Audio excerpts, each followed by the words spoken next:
ലീഡേഴ്സിനെ കുറിച്ച് പൊതുവെ പറഞ്ഞു കേൾക്കാറുള്ളതാണ് ഗ്രേറ്റ് ലീഡേഴ്സ് ക്രിയേറ്റ് ലീഡേഴ്സ് എന്നുള്ളത്.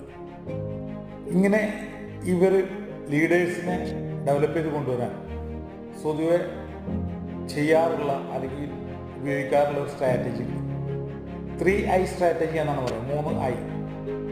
ആദ്യത്തെ I എന്ന് പറയുന്നത് ഐഡൻറ്റിഫൈ എന്നുള്ളതാണ്. നമ്മുടെ ടീമിലെ കൃത്യമായി ലീഡറായി ഉയർത്തിക്കൊണ്ടുവരാൻ പറ്റുന്ന ഒരു ടീം മെമ്പറെ നമ്മൾ കണ്ടെത്തുക എന്നുള്ളതാണ്.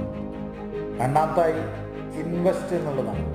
ആ ഇൻവെസ്റ്റ്മെൻ്റ് എന്ന് പറയുന്നത് അവർക്ക് ട്രെയിനിങ്ങും കോച്ചിങ്ങും ടീച്ചിങ്സും കൊടുത്തുകൊണ്ട് അവരെ ഉയർത്തിക്കൊണ്ടുവരാനുള്ള ഒരു I ആണ്. മൂന്നാമത്തെ I എന്ന് പറയുന്നത് ഇൻസ്പയർ എന്നുള്ളതാണ്. നമ്മൾ അവരെ ഇൻസ്പയർ ചെയ്യാൻ നമ്മുടെ പ്രവർത്തനങ്ങളിലൂടെ എന്താണ് നമ്മളെന്ന് അവരെ കൃത്യമായി ബോധ്യപ്പെടുത്തിക്കൊണ്ട് ഉയർത്തി അവരെ ഇൻസ്പയർ ചെയ്ത് അടുത്ത ലെവലിലേക്ക് ഉയർത്തിക്കൊണ്ടുവരിക.